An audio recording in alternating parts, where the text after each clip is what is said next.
What's up, people? Murise. Wherever you are watching from.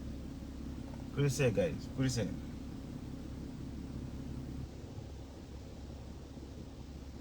Panapa ndofarira kupataura neshona. Panapa ndotaura shona. Murise. Munofara here. Nhasi ndikufamba nebhima. Mota yamai yasara padheni namai. Inogona uchifamba wega, famba nemota yako. Usafamba nemota yamadhamu muridzi wacho asipo. Saka nhasi ndine bhima. Apa foni yacho yakanyanya kubatika. Muriseko muzvigona sei? Yeah, foni yangu amira kwiri. Nhasi ndine bhima.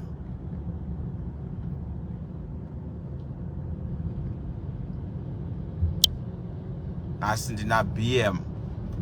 Nhasi ndina firstborn. But firstborn uyu amino zvaari kuita. Pandaona kuti handingafambe nemota yamadha. Otherwise Muriseko mukuzvigona sei? Ndaakuzotaura nyaya nokuziva kuti ngoiti malive. Munofara here kuno kukunaya.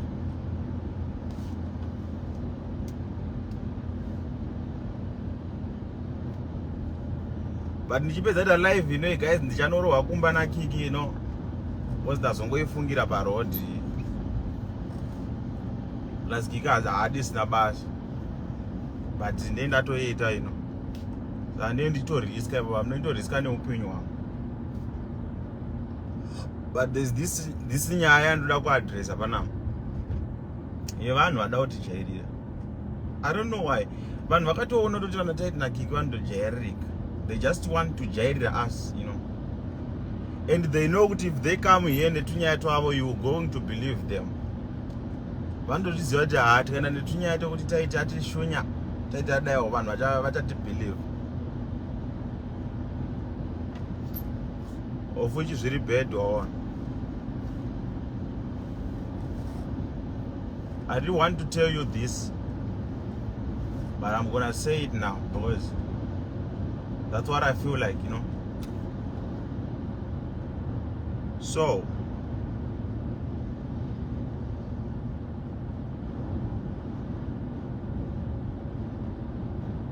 pane vanhu vada kujairira. Vanhu vanenge vakaudzana here kana kuti vanhu vanenge vakaona kuti strategy here yekuti ukaita noise nataiti unorira, unopisa, unoita mafollowers, kangoita scandal chete uchirwisana nataiti chete, you are going to be more and more and more popular. I think vanhu vanenge vakada vakafungidzira kuti ndo zvinoshanda.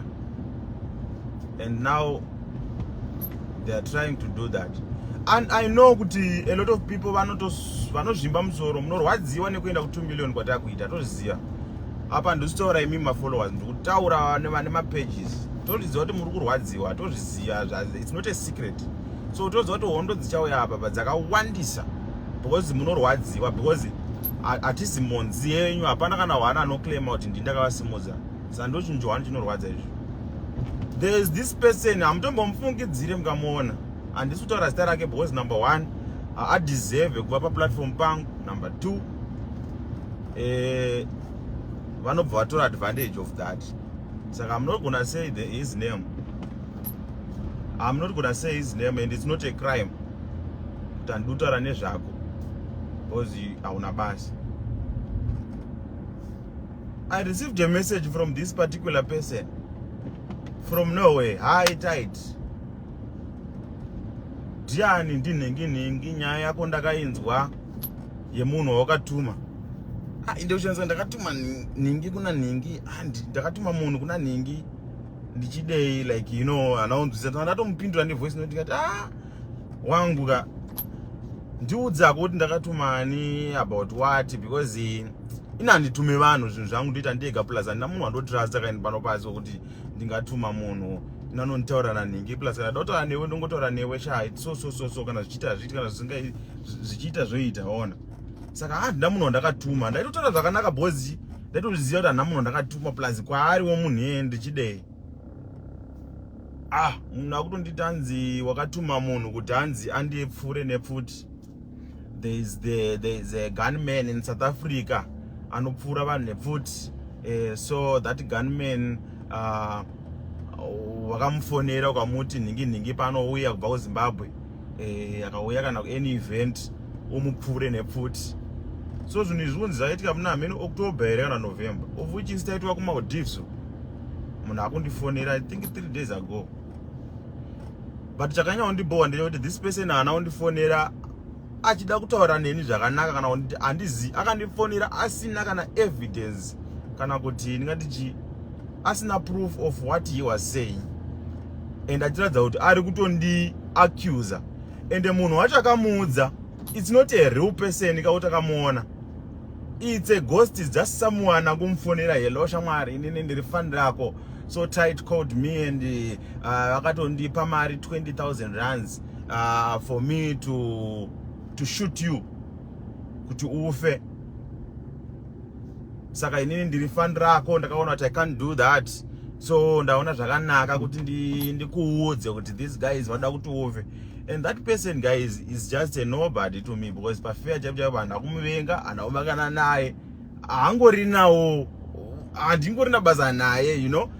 It's just someone who ndakamubvunza ndikati iwe wakazvitarisa shamwari yangu ndokuurayirei, waitei unei chekuti ende munhu iye ndipaona kuti vanhu vakanyengerana, vanhu vakaudzana kuti kana uchida kurira ita scandown ataiti. Hanzi ndatoudza lawyer rangu whatever. Alright, chindipawo zvinhu zviviri zvitatu zvinoratidza kuti iwewe munhu uyu zveshe wandakataura naye inandisira kublema, wafonerwawo zviri right, but chindipawo zvinhu zvaakupawo zvinoratidza kuti ndakamusendera mari inini 20,000 yekuti ufe.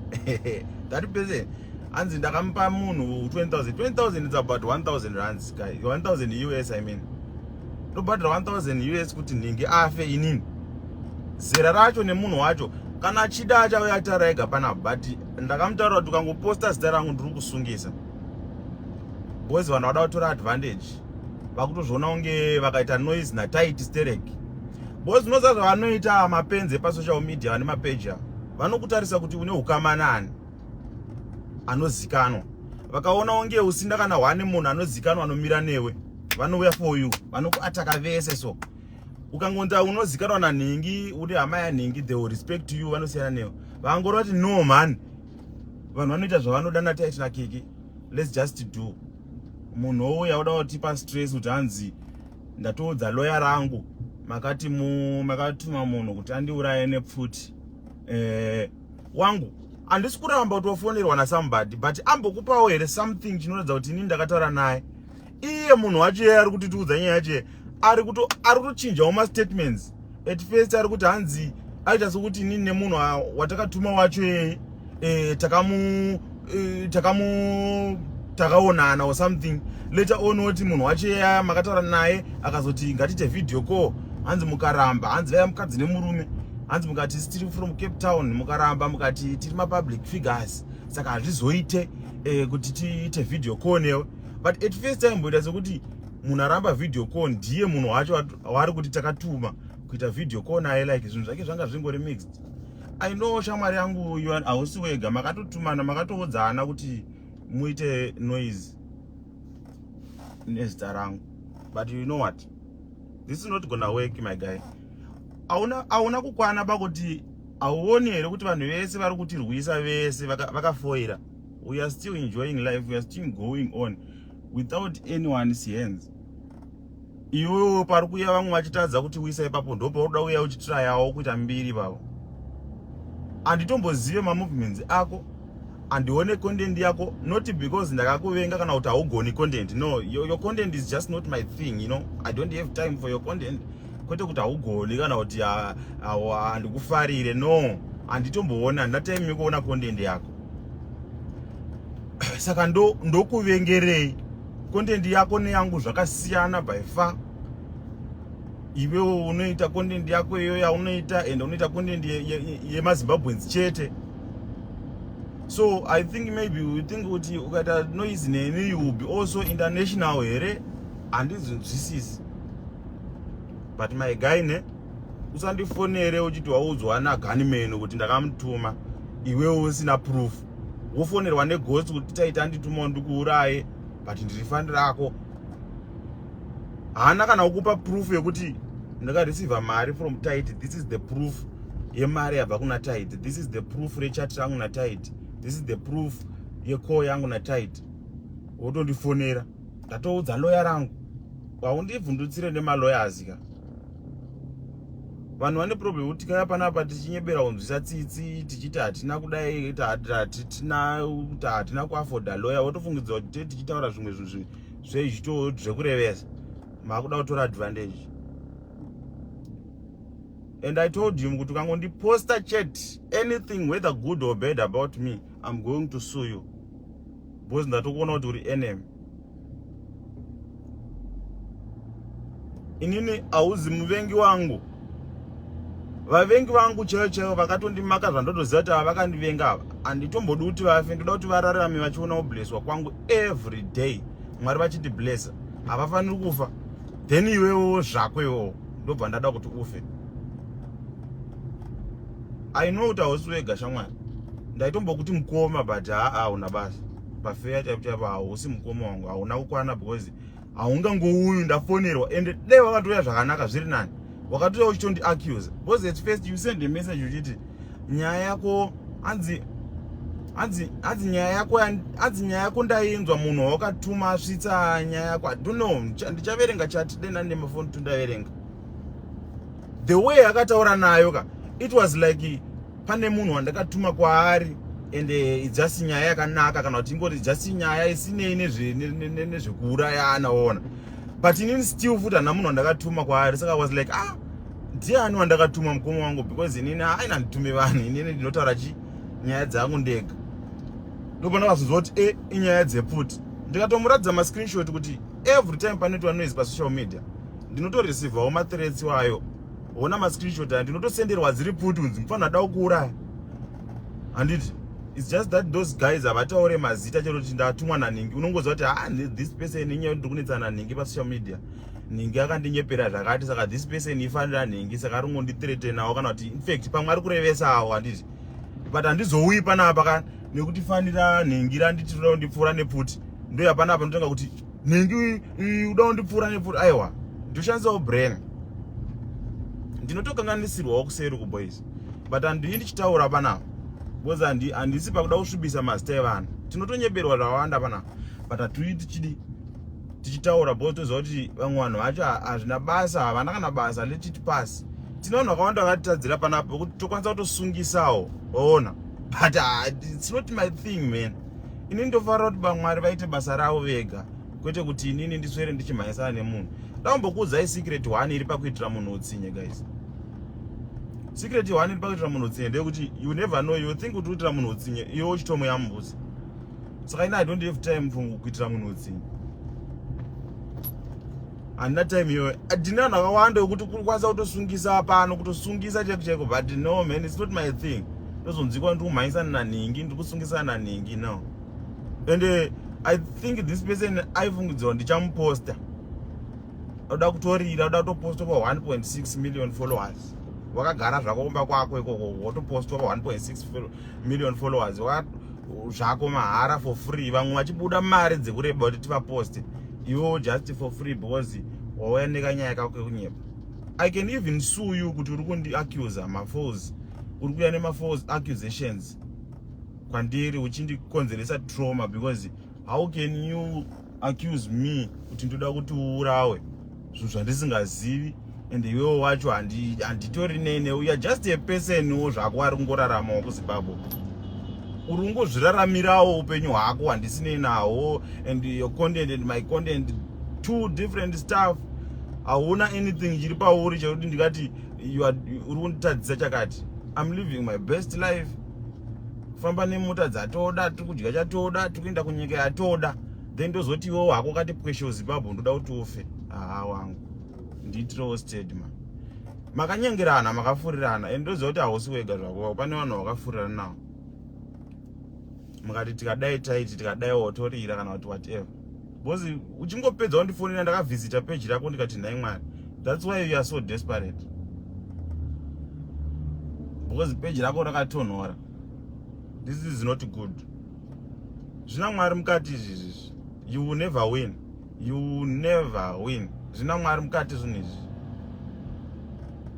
Musatora advantage yekuti nekuti ndingakavengwa nevanhu vazhinji vekuZimbabwe saka regai nditora advantage ndimudaiwo so. Mwari havaende kusaidi rune ruzhinji. Mwari vanongoenda pane chokwadi, pane anoita chakanaka. Ndipo pavanongomira ipapo. Pafeya chaipo chaipo dai pasina Mwari chaipo dai tisipo panapa hadei zvakatodhakwa kudhara. But it's because hatina ungwara. It's because ndimwari. Ona. Murume mukuru shuwa, murume mukuru ane mazibhora uya kuno kundifonera uchinditi hanzi uda kundiuraya. Ndokuurayirei? Unei? Chaunacho chii? Ine ndo pandakatozoona kuti vanhu vazhinji vanonyeba kuya pano pasocial media vachizita kunge vane life hysteric. Munhu ane life chaiko, munhu ane brain, ane life, ane garage rake, ane mhuri yake, anodya chiguta achitambira mari yake zvakanaka. Hauswere uchigadzira tuma stories. Hauswere uchigadzira tuma stories. Twei. You know guys, we create content almost 5-6 videos per day. Pa 6 videos dzonitemesa musoro nchigadzira pazuva ndobva ndawana futi spare time yekuronga kuti ningafe. Just ningi zvakewo zvake ningiwo zvake. Ende uzive kuti pane vamwe vanhu vari kutuma ivava vakangwarisa because takatombotoya kushanda nevamwe vanhu vacho ivava vakatidadira. So iye zvino kusumuka kwedu kuri kuvarwadza pakuti vari kuregreta kuti dei vakabvuma kushanda nesu panguva yacho. Dei vachiverengwawo kunzi ndo vakatisimudza. But mukutidadira kwavakatoita kwakabva kwaita kuti tiite zvinhu zvedu tega, tisumuke tega. Mungasimbisana neshona, muchiita sei, muchituka neshona, muchiita sei. Hazviti affect izvozvo because takatochionera chigame chacho kudhara. Maona. Chigame chacho takachionera kudhara. Saka if you think kuti you destroying me neZimbabwean side, you wakarasika my guy. Wakarasika. Makatorasika zvekutorasika izvi. Takanyeberwa kubva kudhara titonzi tatuka maZimbabweans. Tisina watatuka, takatuka vavengi. Takatuka varoi. Tikati varoi mimi mutori varoi. Mafanzi edu chaicho kuZimbabwe vanotida nemoyo chaicho. Vanotongotida nanhasi. Vanenge vatukwa chaicho vanenge vari varoi ende vanobva vazvimba votanga kumhanyisa mweyo nyaya dzekunyeba kuti taiti atituka ati nyika yese makadai mukazodai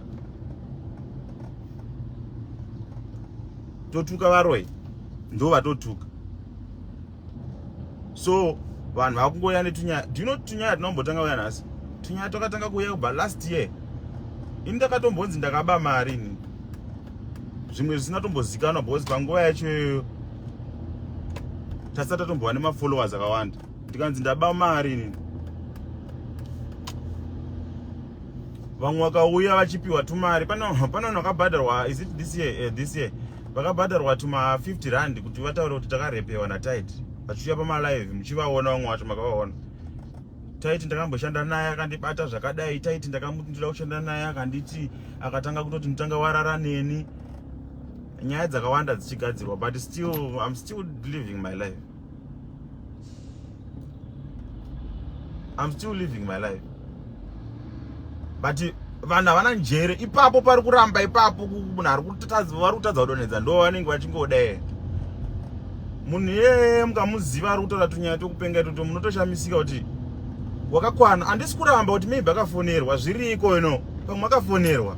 But semunhu ane brain ka tanga waverify, tanga wapiwawo proof kusaidi kwaurufonerwa kana kuti uya kunoona approach yakanaka kwete kuti uyo ukatondi accuse kudhara. Ndaitombo kurespecta vanhu ndichiti mukoma wangu mukoma but wangu. Memuchingoita kunge makadzidza kuZimbabwe muchiita kunge makadzidza stereki, but kana mazouya kuinbox kwangu ndonyatsoona kuti hamuna chikoro. Makaenda nechikoro mukapasa maths nechichi, but brain dzenyu ndedzevana. Brain ndedzevana. Musauya kuinbox kwangu musina zvinhu zvakakwana. And ukaona chinyaya yaitika yausiri kunzwisisa, don't consult me.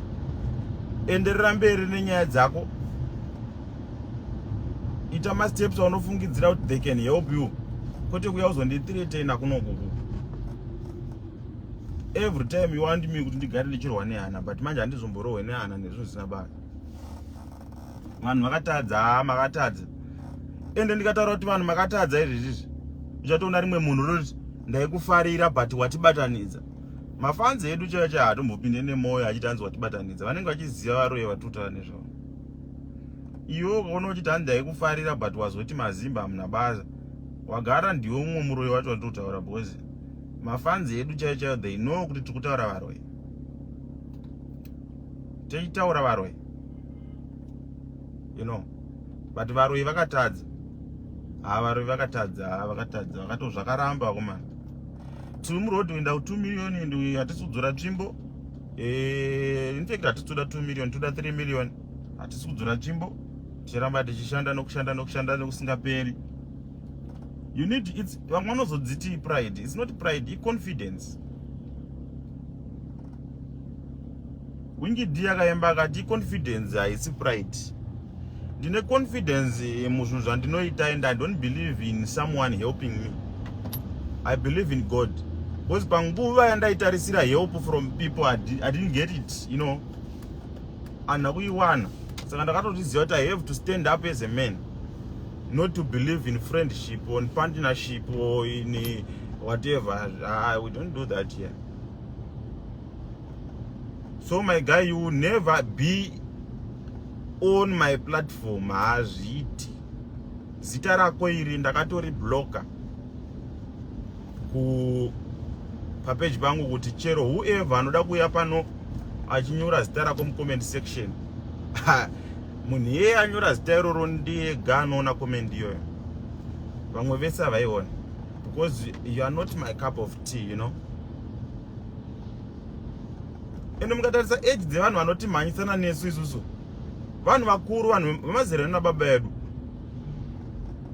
Mukada kuzvitarisa mukambogara mumba kwenyu kuya muchizvifunga kuti vanhu vamotofungidzira todzikirirana navo vemazera redu. Mukada kuzvitarisa mutozoona kuti hatisi tombodzikirirana nevanhu vezera redu.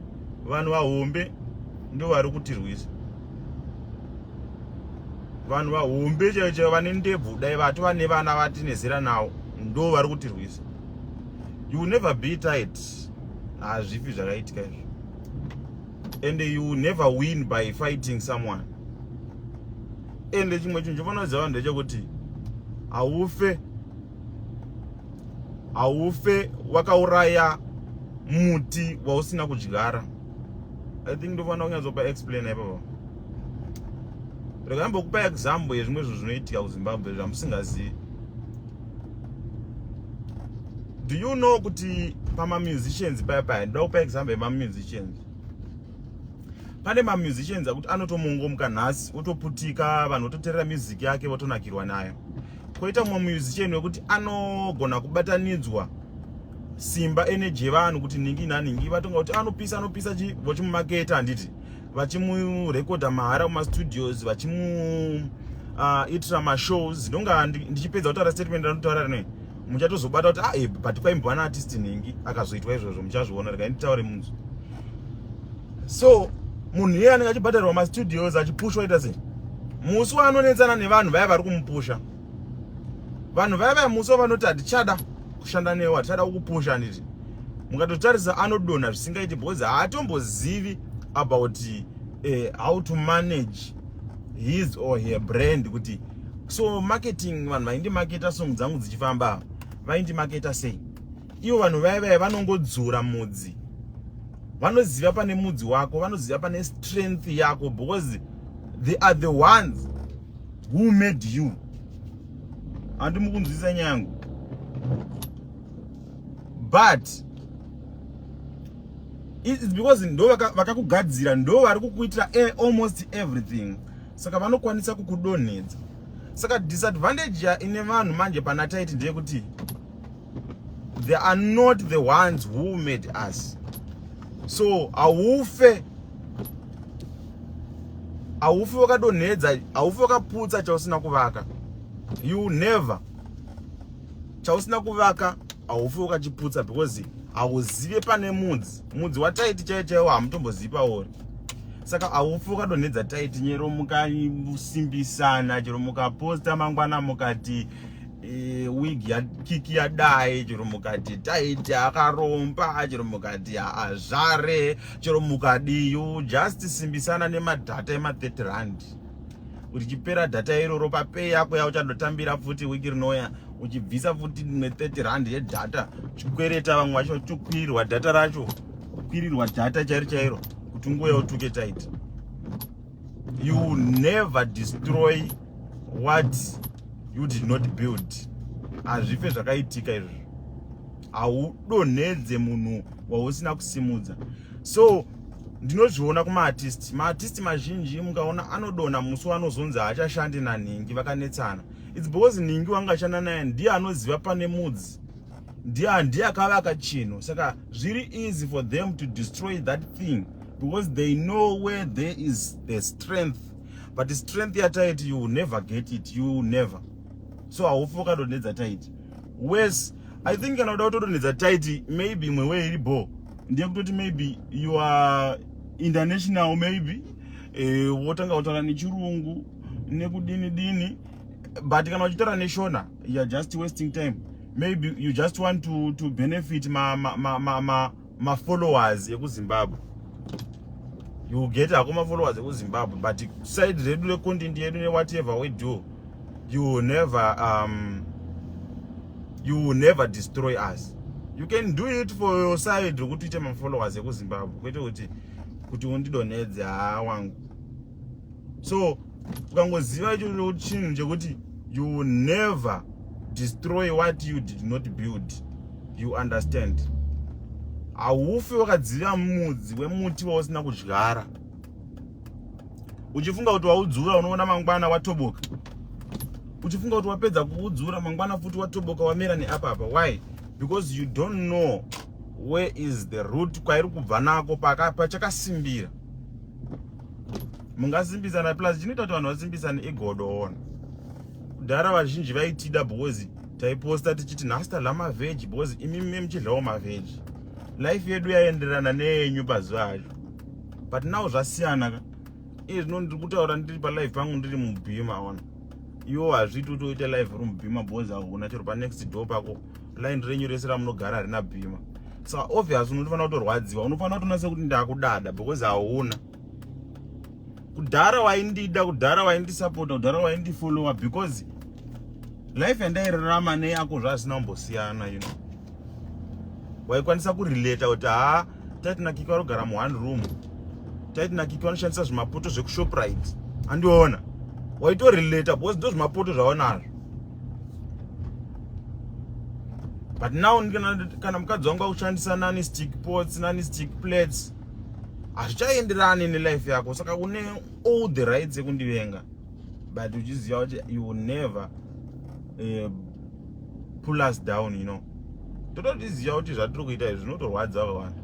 Nesuwo upenyu hwedu hutori pariski ipapa. Hatikwanisi kuzongozopoinda Nhingi kuti Nhingi achandiuraya, but unotoziva kuti Nhingi ari kurwadziwa naNhingi ari kurwadziwa naNhingi ari kurwadziwa. Because vazhinji vacho inini vanhu vese vakadadira, vese titanga kuita maskidzi, chida kutomboitawo maskidzi, vese takavapfuura mafollowers vasara vese. We know very well kuti they are not happy, havatombosiri happy nesu. We know very well. That's why muchiona pakauya munhu anenge ari against taiti vanomhanya kunomusapota. Why? Because taiti wacho vakamuvenga izvi kuti vakaramba kushanda naye, taiti wacho akukura vapfuura iyo. So mufesi uyo kuda kunyebera kuti hanzi uda kundiuraya, ndakamuudza ndikati go ahead zvezvasi zvamufunga kuti mungaita. Ndikamupa nhamba dzaloya wangu ndikati anything zvamuri plana kuita, any complain yamuinayo, musenda emails yenyu kana macalls yenyu panhamba idzi, because I don't have time for that. And wakauya uchitondi accuse, but I'm not time nekuendesa ukoti manje, because hayo hauna basa wangu shoma, hauna basa. Ina ndidzingira nezvinhu zvisabasa, ndoita zvinondipa mari ona.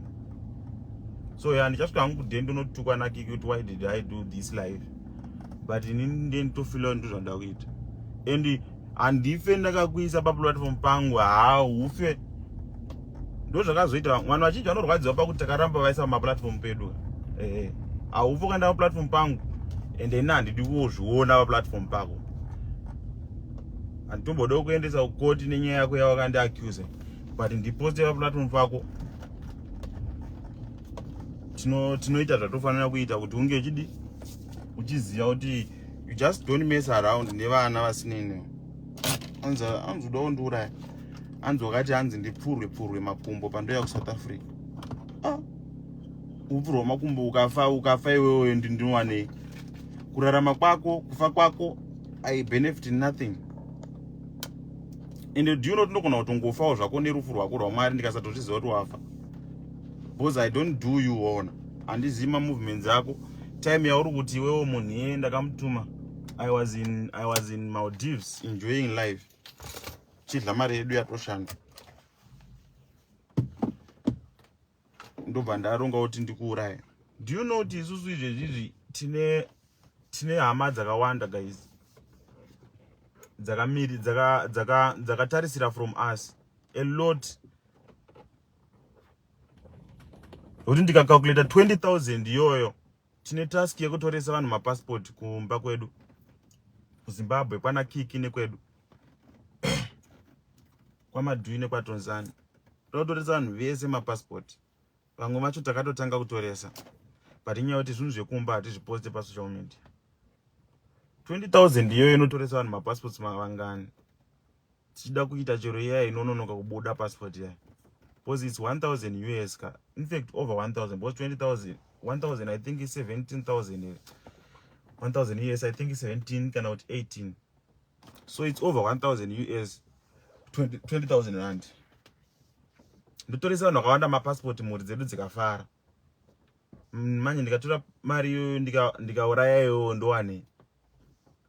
And also nyaya yake yanga isina kutombobalanza futi, because mari dzakatanga vataura ndakatumirwa mari yakati, ndikazotumirwa mari yakati, but patakazoita futi kuwanga kuti hanzi munhu yakatumirwa 20, aichinja mastatement. Saka ndo zvakazondiradza kuti munhu uyu zvaari kutaura ari kutonyepa zvinhu zvavakaronga. Hana munhu akamufonera tikada unyatsotarisa nyaya yake, because kwandiri kwacho aitochinja mastatement.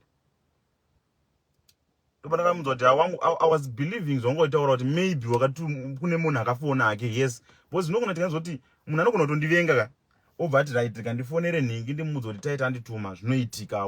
Munhu anenge akandivenga, anenge ada kudi kukonzesa noise. But the way yaichinja mastatement, munhu wacho aindiudza manje iwewe ari kunzi anditoda kuuraya vacho. Ndakazondiradza kuti no, ndiye ari kuronga zvinhu izvi. And ndoziva kuti haasi ega, anitori nevamwe varume vakuru vari kufurira navo.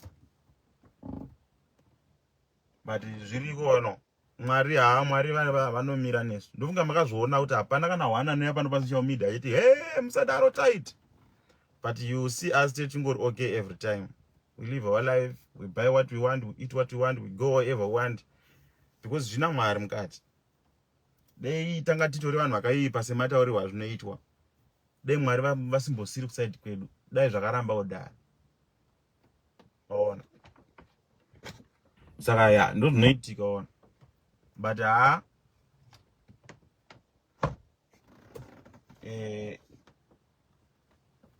haufi wakadestroya chausina kusimudza. Tozviziva kuti zviri kurwadza, kuti hakuna kana wani anomira apa achinzi. But ndine mubvunzo, right, ndine mubvunzo. Dai taiti naKiki vari hama yanhingi, handisi kutaura kuti zita rani, iwe uchingofunga musoro mako kuti dai taiti naKiki vari hama yanhingi, unongofunga iwe musoro mako, dei vanhu vachivajairira here sezvavanoita? Kana kuti dei vakamboita collab nanhingi, kana kuti dei vakamboonekwa vaina nhingi. So vanhu vanojairira taiti naKiki because vakatoonera kubva kuti havana munhu anomira nawo pasocial media. Hatina, and we don't need that. because tinomira naMwari. We always say that we don't need anything from that side.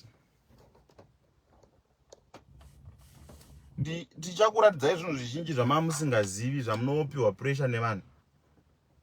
Tight na Kiki ndo vega vanogona kutaura chokwadi. Zvakafanira kuenda kuDubai. I always tell you, ndogara chikanganwa kuposta mavideos panapa. Kuti musapiwa pressure yekuenda kuDubai. It's not like kwakanyanya and stuff. Dubai kunoda vanhu vane mari dzavo vagara variko, but still chero nemari dzako.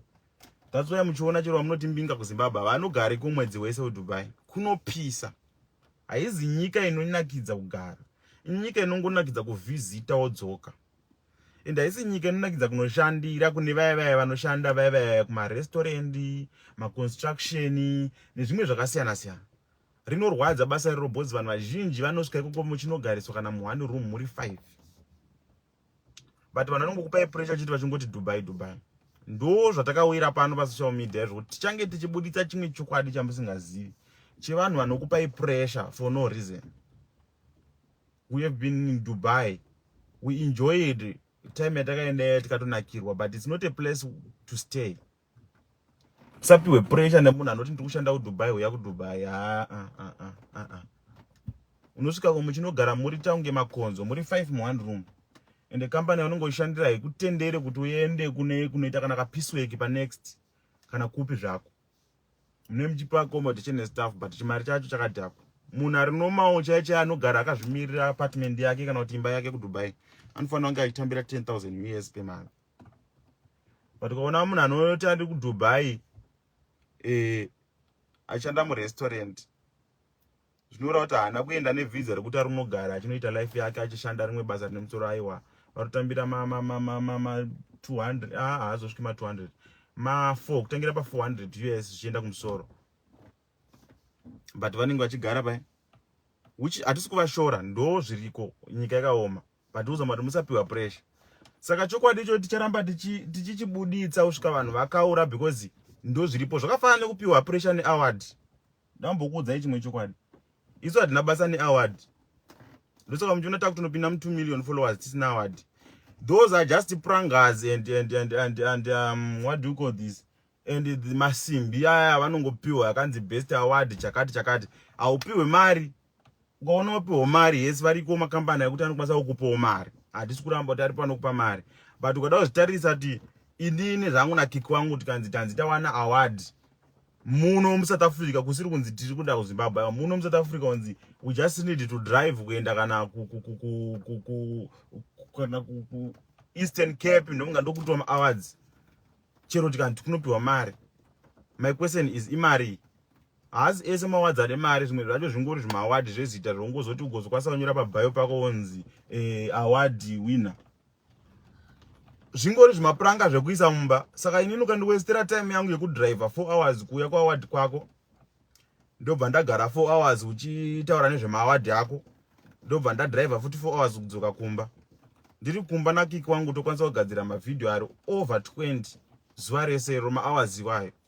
Mavideo ayo tigomaposta week rese.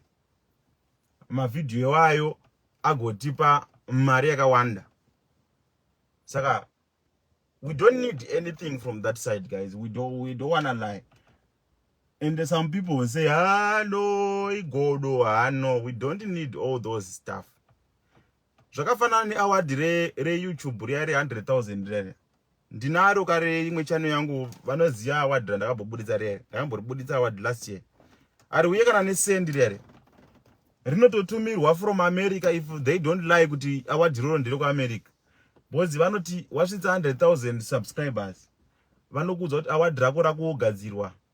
Rogadzirwa chinonzi chiplate chisilver plate chacho YouTube. Ragadzirwa rinouya after maybe kana a week, zvinongodependa nekuti vari busy zvakadii. Award riya rauya robva rasvitsotodzwa kuti ratwa muCape Town, rinopiwa vakomana vaya vane mota, vaya vanoita zvekudhilivhara zvinhu vaya. Vanenge vasikatoziviwo kuti chii. Vanouya vodhilivhara pamba pako, but patime iyoyo taigara kunonzi kuKailicha kwaityisa, saka mamwe vanhu vanoita zvemadhilivhara dzavapinde munzvimbo inotyisa. Takatoita Uber kuenda takatobuditsa mari yedu isu kuenda unotora award. Takatochipiwa chiplate chadendani nacho pano ndatokuradzidzai. Chitongori mumba. It's just something you can use to give people pressure on social media. But deep down, notice that this is rubbish. This is nothing. You can use your money to gadzirisa hembe kuti design gadzira hembe yangu ina nayo kuma awards. But imari yako yekungonotora chipuranga kana kuti chisimbi chekusendeka mumba. So from our side to those vada kuzoita ma-awards kumberi uku, isi totaura chokwadi and hatityi. Musafe makati include. We are not interested in those rubbish. We are not interested. Isu toda chinhu chinongotipa mari. Ukaona munhu anouya kuinbox kwedu achitaura nyaya nemari nemusoro, tikakuudza kuti toda mari yakati. Do you know kuti kune vanhu vakawanda, macompanies akawanda akauya kuinbox kwedu anotoshanda nevanhu vatotoziva. Vanotouya vachoti toshandawo zvenemi, tokuti mutitira advert takati kana toti muite brand ambassador, tobva tomupa mari, tobva tamuudza kuti toda mari yakati. Wonzwa munhu yakuchema chema ari kutadza mari ya, totaurirana tosvika patosvika isusu patoti apa hatidzika. Munhu iye opatadza. Ndotanga kutoseka kuti mai wi saka ninga ropuwa mari. Ndotanga kutoseka tozoti saka ninga ari kupiwa nzungu. Ndo maonero atoita chigame. That's why tisizonda basa nevanhu kuti tozoti ningi hana mari ari kupiwa because company yake yakauya kwatiri ikatitadza. And I understand those people vanenge vachishandira nzungu idzi because kune dzimwe nyika dzinogara mumwano kwekusina monetization. Saka brand ambassador chichi ndo zvezvidi zvemasponsors ndo zvezvichobhadharawo because zvecho ukaramba ukada kuita price yataiti nakiki unofa nenzara because haubhadharwi neFacebook, hakuna monetization kwaunogara. But ndo maonero atakatozviita kuti this chigame ichi chinonyanya kupiwa pressure kuvanhu, especially imi mafollowers. Musafungidzira kuti ninge apiwa award ninge akasaripiwa, mufungidzira kuti ninge asina kuripiwa. Handitaura about me, ngataure nezvemaartist. Ninge apiwa award artist anoimba handiti ninge asina hana kuripiwa, mototi ninge arorwadziwa. Anogona kusauya pana because why munozomuti ari bitter. But hatouyi pana apa achitotaura kuti harina basa because anotya kuti munozomuti ari bitter, but iye andoziva kuti harina basa. Vanenge vapiwa pressure chii? Mafans ake ndo vanenge vachivhairirwa nemafanzi uyu kuti tine award, mima muna award. But iye chaiye muridzi wechinhu, artist wacho anenge atoziva kuti it's just nonsense, it's just a thing. That's why vamwe vacho vanozotoendako why for zita kunzi ndakapiwa, but vanenge vachitotiziva kuti harina basa. Zvakafanana nekuDubai kwatiri kutaurawo, macelebrity enyu mazhinji anotoziva kuti kunopisa, kunorwadza, but for the sake of pressure iyoyo ngoti ninge akaenda, so let me just go. But anyatsoziva kuti ndakabva kuDubai nezuro, amana ndakapotsa ndafa nemusoro wangu because kuDubai unenge uri bhoka kana uri indoors, uri mumo, uri mumota, uchingobuda panze kudaiwo kunopisa zvokuti unotonzwa musoro wako kuti no. So anotozoenda because it's just anoziva kuti tikaenda uko mafans angu will be happy for me, tapa vanhu pressure nekudididi, but deep down they know the truth. So yeah, ndataura statement iyi. Mangwana kana moita maaward ekuZimbabwe, musati sheds. We are not interested nezvinhu zvisina mari. Isusu panapa we don't do shit. Ndokana ndichizvitaura kuti ndotaura chokwadi, sine kuti chafadza kana tichavengesa. Isusu we don't do awards. Manje ma-YouTube edu pane mamwe ma-YouTube 2 futi ari kuenda ku100k. Ma-awards achauya futi chakuratidzai anachija anonyeperana hanzi rauya ne$6,000 US. Award reYouTube ria chiplate chacho chinouya chisina kana chinhu. Vabvunze ngavataure zvakanaka. Ngavakuradzei payslip yabva kuYouTube yemari. Unongopiwa mari yako yemavideos ako aunocreata aya.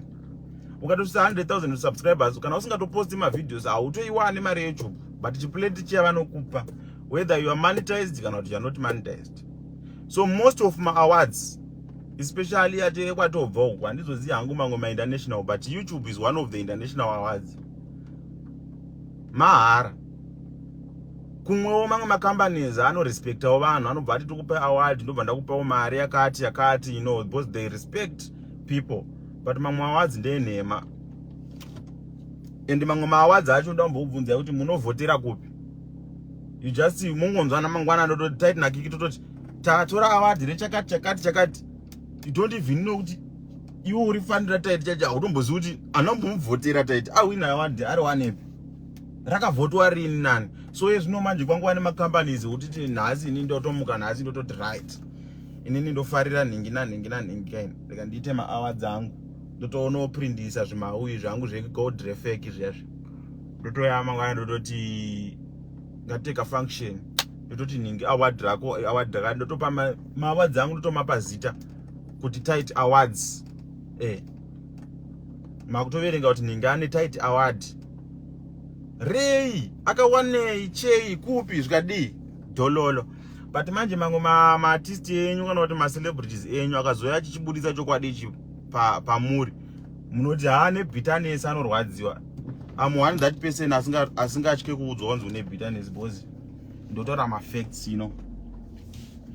so ndambomira panapa ndichida kutraya kupedzisa live yangu kana ndichipedzisa rwendo rwangu ndichienda kwandoda kuenda but yeah, Zimbabwe musatishedza kuzvima-awards enyu hatide. Handide. Ndazvitaura kuti hatide ma-awards.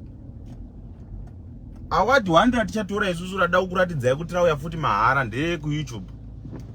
One of our channels ikatanga kusvika 100,000 futi. Ndicharitora rouya ndodza kuti ichi chauya mahara chindiro ichi. Chiriko chimwe kumba uku. Tangochisendeka. Saka irini ndicharamba nditaura chokwadi kusvika ndafa because handinyengerera handina munhu handinamate munhu. Ende ndo zvandovengerwa izvo. Ende ndo zvandobhadharirwa naZuka izvo kuti I do what I want at any time without hesitating. Because handidle kumba kwomunhu. Saka ndicharamba ndichitaura chokwadi. Ndine chimwe chokwadi chandisati ndataura muZimbabwe chandichataura futi mumwe musi kana nguva yakwana. Because at this stage we need kungoudzana chokwadi. Tiri kundirarama munyika yenhema. Vanhu vazhinji vari kurasika upenyu because vanhu vakurinyeberana especially munyika medu. I was giving example yedzimwe nhema dzatairarama madziri tichipedzerwa nguva tichitadza kutsvaga mabasa tichitadza kutsvaga mari because of nhema. Ndinoti kuZimbabwe kunobuda tuma trends tunobuda kunzi right guys pane mari inonzi mabheira yemakore akati iri kuitisa mari zisingaiti. Ukangana une 20 beiras check here unowana 1000 US. Choto trenda vanhu vachitsvaga mabeira vachivhundonyura mapilo avo zvichichi.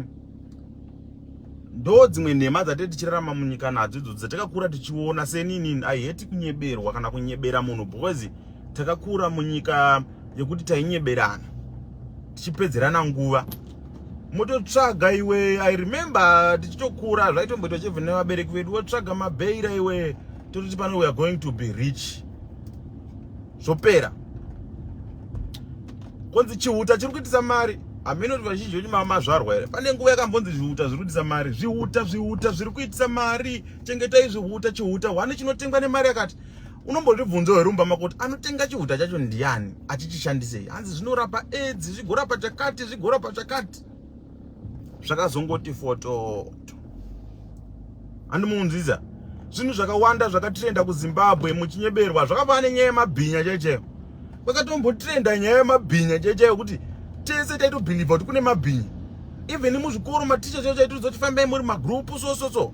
But ndinombokubvunzewo kuti ndiudzewo one next door wako iwo waunoti uyu haasina mwana wake ainzi Tino, mwana wake akabatwa nebhinya tichibva kuchikoro haasiko zvakatovharana. Mune muchingonzwa chete. Saka vari kwaGutu vanonzwa kuti kwaMurehwa kune munhu abatwa nebhinya. Vari kwaMurehwa vonzwa kuti kwaGutu kune munhu abatwa nebhinya. But kusina. Saka vari kwaGutu vachabhilivha zvaitika kwaMurehwa because havako. Vari kwaMurehwa vachabhilivha zvaitika kwaGutu because kwaGutu kwacho havako. So ndo nyika yenhema yatakararama tiri. That's why ndakavenga nhema. I always say the truth no matter what people say. I always say the truth. Because takakura munyika yenhema. Pakatombotrenda cheaini. Munoziva aini dzakudhara dzaidzadzima aini yemarasha aya. Aini dziri kuitisa mari, aini dzine magnet pasi dzine kuti ukaisa reza inonamira. Tikadziunganidza aini so. Saka ndo nyika yenhema yatete tichirarama mukati mayo kuti tinenge tichipanana pressure nezvinhu zvekunyepa nguva nenguva tichitadza kuita mari kana kutsvaga zvimwe zvinhu zvokwanisa kuti kutipa mari tichiita basa rekunyeperana. That's why ndichikuuya pano ndichikuudza kuti usazopiwa pressure kuti artist wako haana award, because that award akapiwa award akatobuditsa mari yake kuenda ikoko, kana akatonotora award kunze kwenyika akatonorara muhotera nemari yake. Vamwe havo vanonobhadharwawo mahotels acho, hazvizofanani. But ndinoda kuti muzive kuti award iroro harina profit. Hanzi apiwa award haane profit, zvinhu zvekungosendeka mumba. Saka inini ndototi ndikatotoseka zvavo ndikaona munhu anenge achivhaira nechisilva ndondoni chenhingirini cheYouTube cheche ndinotoseka kuti it's just something chawangopiwa ungonzi makorokoto wapinda mu 100,000 follow subscribers wobva wangopiwa kanhu kaka kane zita rako ndotopera. Just that. So inini sataiti ndaona nhingi achipiwa afara akachiposta, handiti musi wandochiwanawo chero ndisinaona sendi, sezvo nhingi akambopostawo ndobva ndatopostawo ndobva ndati award, thank you guys nesupport yenyu award. Why? Because ndakaona nhingi aposta, because nhingi avhaira neDubai iri aenda kuDubai. Saka inini ndichatoendawo Dubai ndobva ndataka kuita sekuti ndiri kuenjoya, zviri kunakidza. Dubai is just good. Isusu we talk straight, you know, tokuudza kuti ichi chakanaka asi chakashatira zvakati, chakanakira zvakati, chakadii zvakati. Sichokwadi ichocho ndo chakavengwa nevanhu ichocho. But I always say the truth, especially in Shona. Ni Shona ndotaura chokwadi handivanzi. So that guy wokuti hanzi taita daundoraya uyo ngaandikwanira nabasa naye. Ndoziva kuti andozvinzwa izvi zvandinotaura izvi. Nabasa naye ndikuuraye bhozi hauna kana basa. Vacho chaicho vakatotivenga chaicho handitodi kuti vafe, because ndoda kuti vaone success yangu every day. Kozoti iwewe usina basa ndo unofirei zvako iwewe. Achimbozvibvunzawo chero nemhuri yako, kana une mukadzi mubvunze kuti but nayo ndourayirwe zvangu nataiti ininiwo zvangu. Because wangu imbomira uno, imbomira drama rako iro. Ndoziva kuti zita rangu rakaitisa vanhu vakawanda mbiri ino, but mucharibhadhara because Mwari vachauya. Zita rangu ramakaitisa mbiri mahara, Mwari vachauya, mucharibhadhara zvenyu. Nguva ichakwana, ende nguva painokwana mafanzi enyu anenge achikupesvedzerai anenge asipo. Unokaura wega uromba menyu. Vanhu vakawanda vanouya panapa vachita zvisina basa nezita redu, vachitionererwa vachase muchivapa malove nevalikes. Vanenge vachivaviwa vega kumba uku vachinyatsoziva chokwadi, because ari kumba kwake anenge achinyatsoziva chokwadi kudarika imimi wanyepera kuti zvakadai zvakadai. Saka anenge achiziva chokwadi ari kumba kwake achita kukwenya kuti hii vakomana, pane mota dzapota dzarovana vana. Achiziva chokwadi, but mime muchifara muchimupa malove nemalikes. Vakapenga, vakapenga, vakapenga. But munhu ari one kumba kwake anenge achiziva kuti ndiri pama one.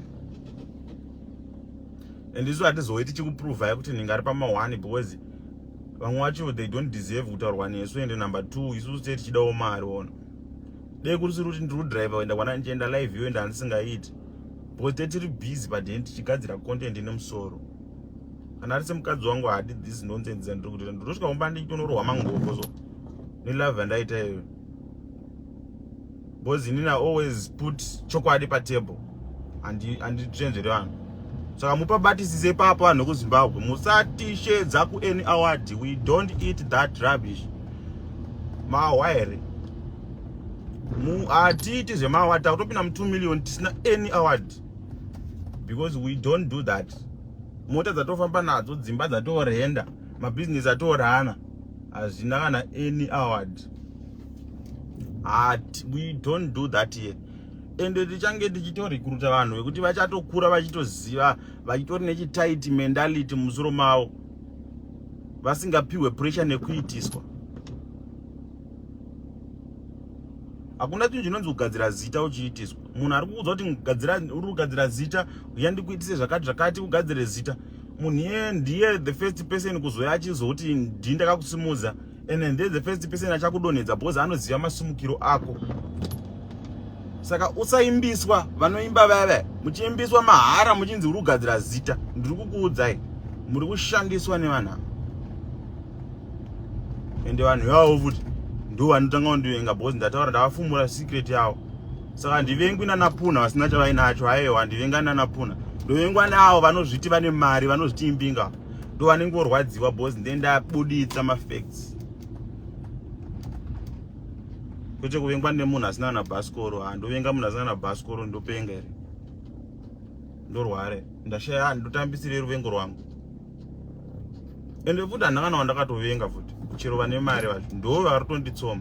That's why vari kubatana kuda kugadzira tunyaya utututu, achifunga kuti handisi vari kuzviita for mbiri kana kuti ndidonhedza, handizivi. So bye bye guys, handabhoini varwadziwa makaura, charamba tichingorwadzisana next year tichienda mberi. Vanotidawo, we love you more and more and more and more. Goodbye, rikaimboita life yangu.